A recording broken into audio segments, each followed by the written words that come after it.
गुरुर्ब्रह्मा गुरुर्विष्णु गुरुर्देवो महेश्वरा गुरुर्साक्षात् परब्रह्म तस्मै श्री गुरुवे नमः। दोस्तों, आज मैं आपको पूर्णिमा के दिन सुनी जाने वाली श्री सत्यनारायण व्रत कथा सुना रहा हूँ।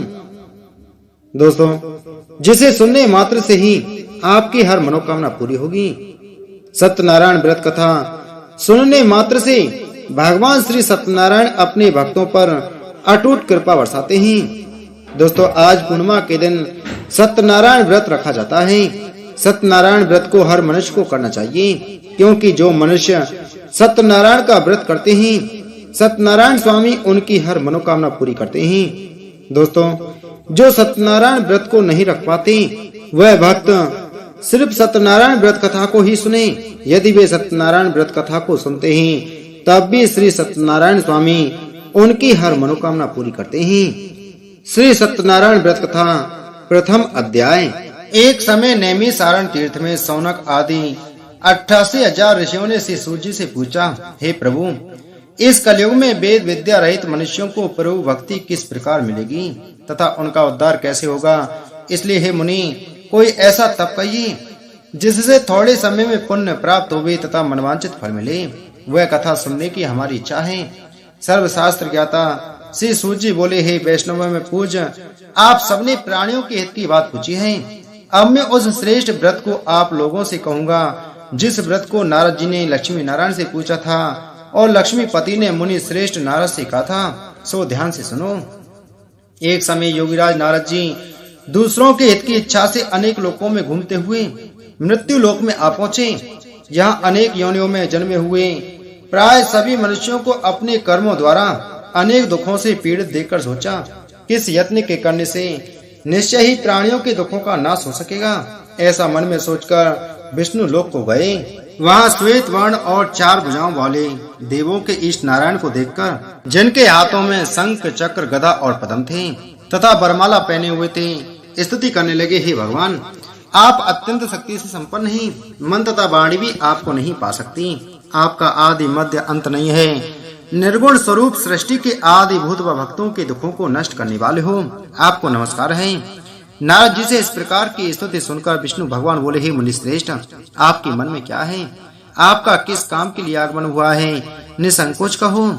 तब नारद मुनि बोले, मृत्यु लोक में सब मनुष्य जो अनेक योनियों में पैदा हुए हैं, अपने अपने कर्मों के द्वारा अनेक प्रकार के दुखों से दुखी हो रहे हैं। हे नाथ, मुझ पर दया रखते हो तो बतलाइए, उन मनुष्यों के सब दुख थोड़े से ही प्रयत्न से कैसे दूर हो सकते हैं? श्री भगवान बोले, हे नारद, मनुष्यों की भलाई के लिए तुमने बहुत अच्छी बात पूछी है। जिस काम के करने से मनुष्य मोह से छूट जाता है, वह मैं कहता हूँ, सुनो।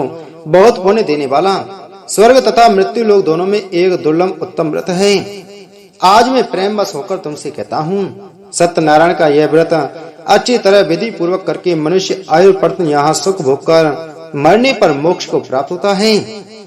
श्री भगवान के वचन सुनकर नारद मुनि बोले कि उस व्रत का फल क्या है, क्या विधान है और किसने यह व्रत किया है और किस दिन यह व्रत करना चाहिए? विस्तार से कहिए। भगवान बोले, दुख शोक आदि को दूर करने वाला, धन धान्य को बढ़ाने वाला, सौभाग्य तथा संतान को देने वाला, यह व्रत सब स्थानों पर विजय करने वाला है। भक्ति संतान को देने वाला, यह व्रत सब स्थानों पर विजय करने वाला है। भक्ति और श्रद्धा के साथ किसी भी दिन मनुष्य श्री सत्यनारायण की प्रातः काल के समय ब्राह्मण और बंधुओं के साथ धर्मपरायण होकर पूजा करें। भक्ति भाव से नैवेद्य केले का फल, घी, दूध और गेहूं का चूर्ण सवै लेवे। गेहूं के अभाव में साठी का चूर्ण, शक्कर तथा गुड़ ले और सब भक्षण योग्य पदार्थ जमा करके भगवान को अर्पण कर देवे तथा बंधुओं सहित ब्राह्मणों को भोजन करावे। पश्चात स्वयं भोजन करें। नित्य गीत आदि का आचरण कर सत्यनारायण भगवान का स्मरण करते हुए समय व्यतीत करें। इस तरह व्रत करने पर मनुष्यों की इच्छा निश्चय ही पूरी होती है। विशेषकर कल काल में भूमि पर यही मोक्ष का सरल उपाय है। बोलो सत्यनारायण भगवान की जय। श्री सत्यनारायण व्रत कथा द्वितीय अध्याय। श्री सूत जी बोले, हे ऋषियों, जिसने पहले समय में इस व्रत को किया है उसका इतिहास कहता हूँ, ध्यान से सुनो। सुंदर काशीपुरी नगरी में एक अत्यंत निर्धन ब्राह्मण रहता था। वह भूख और प्यास से बेचैन हुआ नित्य पृथ्वी पर घूमता था ब्राह्मणों से प्रेम करने वाले भगवान ने ब्राह्मण को दुखी देखकर बूढ़े ब्राह्मण का रूप धर उसके पास जा आदर के साथ पूछा, हे विप्र, नित्य दुखी हुआ पृथ्वी पर क्यों घूमता है? हे श्रेष्ठ ब्राह्मण, यह सब मुझसे कहो, मैं सुनना चाहता हूँ। ब्राह्मण बोला, मैं निर्धन ब्राह्मण हूँ, भिक्षा के लिए पृथ्वी पर फिरता हूँ। हे भगवान, यदि आप इसका उपाय जानते हो तो कृपा कर कहो। वृद्ध ब्राह्मण बोला कि सत्यनारायण भगवान मनवांचित फल देने वाले हैं, इसलिए हे ब्राह्मण, तू उनका पूजन कर, जिसके करने से मनुष्य सब दुखों से मुक्त होता है। ब्राह्मण को व्रत का सारा विधान बतलाकर बूढ़े ब्राह्मण का रूप धारण करने वाले सत्यनारायण भगवान अंतर्ध्यान हो गए।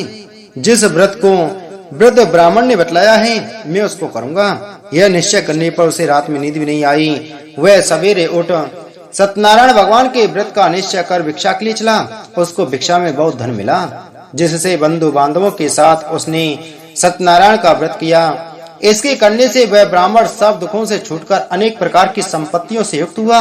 उस समय से वह ब्राह्मण हर मास व्रत करने लगा। इस तरह सत्यनारायण भगवान के व्रत को जो करेगा वह मनुष्य सब दुखों से छूट जाएगा।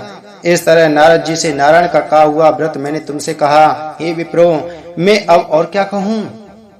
ऋषि बोले, हे मुनीश्वर, संसार में इस ब्राह्मण से सुनकर किस किसने इस व्रत को किया, यह हम सब सुनना चाहते हैं। इसके लिए हमारे मन में श्रद्धा है। सूत जी बोले, हे मुनियों, जिसने इस व्रत को किया है वह सब सुनो। एक समय एक ब्राह्मण धन और ऐश्वर्य के अनुसार बंधु बांधवों के साथ व्रत करने को तैयार हुआ। उसी समय एक लकड़ी बेचने वाला बूढ़ा आदमी आया और बाहर लकड़ियों को रखकर ब्राह्मण के मकान में गया। प्यास से दुखी लकड़ारा उनको व्रत करते देखकर ब्राह्मण को नमस्कार कर कहने लगा कि आप ये क्या कर रहे हैं और इसके करने से क्या फल मिलता है, कृपा करके मुझसे कहो। ब्राह्मण ने कहा, सब मनोकामनाओं को पूरा करने वाला यह सत्यनारायण भगवान का व्रत है। इसकी ही कृपा से मेरे यहाँ धन दान आदि की वृद्धि हुई है। ब्राह्मण से इस व्रत के बारे में जानकर लकड़ारा बहुत प्रसन्न हुआ। चरणामृत ले और प्रसाद खाने के बाद अपने घर को गया। लकड़ारे ने अपने मन में इस प्रकार संकल्प किया कि आज नगर में लकड़ी बेचने से जो धन मिलेगा उसी से सत्यनारायण देव का उत्तम व्रत करूंगा। यह मन में विचार कर वह बूढ़ा आदमी लकड़ियां अपने सिर पर रखकर जिस नगर में धनवान लोग रहते थे वह ऐसे सुंदर नगर में गया। उस रोज वहां पर उसे उन लकड़ियों का दाम पहले दिनों से चौगुना मिला। तब वह बूढ़ा लकड़ारा दाम ले और अति प्रसन्न होकर पक्के केले की पुली, शक्कर, घी, दूध, दही और गेहूं का आटा इत्यादि सत्यनारायण भगवान के व्रत की कुल सामग्रियों को लेकर अपने घर गया। फिर उसने अपने भाइयों को बुलाकर विधि के साथ भगवान जी का पूजन और व्रत किया। उस व्रत के प्रभाव से वह बूढ़ा लकड़ारा धन पुत्र आदि से युक्त हुआ और संसार के समस्त सुख भोगकर बैकुंठ को चला गया। बोलो सत्यनारायण भगवान की जय। श्री सत्यनारायण व्रत कथा तृतीय अध्याय। सूत जी बोले, हे श्रेष्ठ मुनियों, अब आगे की कथा कहता हूँ, सुनो। पहले समय में उल्कामुख नाम का एक बुद्धिमान राजा था। वह सत्यवक्ता और जितेंद्रिय था। प्रतिदिन देव स्थानों पर जाता तथा गरीबों को धन देकर उनके कष्ट दूर किया करता था। उसकी पत्नी कमल के समान मुख वाली तथा सती साध्वी थी। भद्रशिला नदी के तट पर उन दोनों ने श्री सत्यनारायण भगवान का व्रत किया। उस समय वहाँ एक साधु वैश्य आया। उसके पास व्यापार के लिए बहुत सा धन था। वह नाव को किनारे पर ठहराकर राजा के पास गया और राजा को व्रत करते हुए देखकर विनय के साथ पूछने लगा, हे राजन, भक्ति युक्त चित्त से यह आप क्या कर रहे हैं? मेरी सुनने की इच्छा है, सो आप ये मुझे बतलाइए। राजा बोले, हे साधु, अपने बांधवों के साथ पुत्र आदि की प्राप्ति के लिए यह मां शक्तिमान सत्यनारायण भगवान का व्रत व पूजन किया जा रहा है। राजा के वचन सुनकर साधु आदर से बोला, हे राजन, मुझसे इसका सब विधान कहो। मैं भी आपके कथानुसार इस व्रत को करूंगा। मेरी भी कोई संतान नहीं है और इससे निश्चय ही होगी। राजा से सब विधान सुन व्यापार से निवृत्त होकर वह आनंद के साथ घर गया। साधु ने अपनी स्त्री से संतान देने वाले उस व्रत का समाचार सुनाया और कहा कि जब मेरी संतान होगी तब मैं इस व्रत को करूंगा। साधु ने ऐसे वचन अपनी स्त्री लीलावती से कहे। एक दिन उसकी स्त्री लीलावती पति के साथ आनंदित हो संसार धर्म में प्रवृत्त होकर सत्यनारायण भगवान की कृपा से गर्भवती हो गई तथा 10वें महीने में उसके एक सुंदर कन्या का जन्म हुआ। दिनों दिन वह इस तरह बढ़ने लगी जैसे शुक्ल पक्ष का चंद्रमा बढ़ता है। कन्या का नाम कलावती रखा गया। तब लीलावती ने मीठे शब्दों में अपने पति से कहा कि आपने जो संकल्प किया था कि भगवान का व्रत करूंगा, अब आप उसे करिए। साधु बोला, हे प्रिय, इसके विवाह पर करूंगा। इस प्रकार अपनी पत्नी को आश्वासन दे वह नगर को गया। कलावती पितृगृह में वृद्धि को प्राप्त हो गई। साधु ने जब नगर में सखियों के साथ अपनी पुत्री को देखा तो तुरंत दूत बुलाकर कहा कि पुत्री के वास्ते कोई सुयोग्य वर देखकर लाओ। साधु की आज्ञा पाकर दूत कंचन नगर पहुंचा और वहां बड़ी खोज कर देखभाल कर लड़की के लिए सुयोग्य वणिक पुत्र को ले आया। उस सुयोग्य लड़के को देखकर साधु ने अपने बंधु बांधवों सहित प्रसन्नचित्त अपनी पुत्री का विवाह उसके साथ कर दिया, किंतु दुर्भाग्य से विवाह के समय भी उस व्रत को करना भूल गया। तब श्री भगवान क्रोधित हो गए और श्राप दिया कि तुम्हें दारुण दुख प्राप्त होगा। अपने कार्य में कुशल साधु बनिया जमाता सहित समुद्र के समीप स्थित रत्नपुर नगर में गया और वहां दोनों ससुर जमाई चंद्रकेतु राजा के उस नगर में व्यापार करने लगे। एक रोज भगवान सत्यनारायण की माया से प्रेरित कोई चोर राजा का धन चुराकर भागा जा रहा था, किंतु राजा के दूतों को आता देखकर चोर ने घबराकर भागते हुए राजा के धन को वहीं चुपचाप रख दिया जहां वो ससुर जमाई ठहरे हुए थे। जब दूतों ने उस साधु वैश्य के पास राजा के धन को रखा देखा तो वे दोनों को बांध कर ले गए और प्रसन्नता से दौड़ते हुए राजा के समीप जाकर बोले, यह दो चोर हम पकड़कर लाए हैं, कृपया आज्ञा दें। तब राजा की आज्ञा से उनको कठोर कारावास में डाल दिया और उनका सब धन छीन लिया। सत्यनारायण भगवान के श्राप द्वारा उनकी पत्नी भी घर पर बहुत दुखी हुई। घर पर जो धन रखा था चोर चुरा कर ले गए। शारीरिक व मानसिक पीड़ा तथा भूख प्यास से अधिक दुखित हो अन्न की चिंता में कलावती एक ब्राह्मण के घर गई। वहां उसने सत्यनारायण भगवान का व्रत होते देख फिर कथा सुनी तथा प्रसाद ग्रहण कर रात को घर आई। माता ने कलावती से कहा, हे पुत्री, अब तक कहाँ रही व तेरे मन में क्या है? कलावती बोली, हे माता, एक ब्राह्मण के घर श्री सत्यनारायण भगवान का व्रत देखा है। कन्या के वचन सुनकर लीलावती भगवान के पूजन की तैयारी करने लगी। लीलावती ने परिवार और बांधवों सहित श्री सत्यनारायण भगवान का पूजन किया और वर मांगा कि मेरे पति और दामाद शीघ्र आ जावें। साथ ही प्रार्थना की कि हम सबका अपराध क्षमा करो। सत्यनारायण भगवान इस व्रत से संतुष्ट हो गए और राजा चंद्रकेतु को स्वप्न में दर्शन देकर कहा, हे राजन, दोनों वैश्यों को प्रातः ही छोड़ दो और उनका सब धन जो तुमने ग्रहण किया है दे दो, नहीं तो मैं तेरा धन राजपुत्र आदि सब नष्ट कर दूंगा। राजा से ऐसे वचन कहकर भगवान अंतर्ध्यान हो गए। प्रातः काल राजा चंद्रकेतु ने सभा में अपना स्वप्न सुनाया। फिर दोनों बड़क पुत्रों को कैद से मुक्त कर सभा में बुलाया। दोनों ने आते ही राजा को नमस्कार किया। राजा मीठे वचनों से बोला, हे महानुभावों, भावी वर्ष ऐसा कठिन दुख प्राप्त हुआ है, अब तुम्हें कोई भय नहीं है। ऐसा कहकर राजा ने उनको नए नए वस्त्राभूषण पहनाए तथा उनका जितना धन लिया था उससे दुगना धन देकर आदर सहित विदा किया। दोनों वैश्य अपने घर को चल दिए। बोलो सत्यनारायण भगवान की जय। श्री सत्यनारायण व्रत कथा चतुर्थ अध्याय। सूत जी बोले, वैश्य ने मंगलाचार करके यात्रा आरंभ की और अपने नगर को चला। उनके थोड़ी दूर निकलने पर दंडी वेशधारी सत्यनारायण ने उनसे पूछा, हे साधु, तेरी नाव में क्या है? अभिमानी बड़क हंसता हुआ बोला, हे दंडी, आप क्यों पूछते हो? क्या धन लेने की इच्छा है? मेरी नाव में तो बेल और पत्ते भरे हैं। वैश्य का कठोर वचन सुनकर भगवान ने कहा, तुम्हारा वचन सत्य हो। दंडी ऐसा कहकर वहां से कुछ दूर चले गए और कुछ दूर जाकर समुद्र के किनारे बैठ गए। दंडी के जाने पर वैश्य ने नित्य क्रिया करने के बाद नाव को ऊंची उठी देकर चमक किया और नाव में बेल पत्ते आदि देखकर मूर्छित हो जमीन पर गिर पड़ा। फिर मूर्छा खुलने पर अत्यंत शोक प्रकट करने लगा। तब उसका दामाद बोला कि आप शोक न करें, यह सब दंडी का श्राप है, अतः उनकी शरण में चलना चाहिए, तभी हमारी मनोकामना पूरी होगी।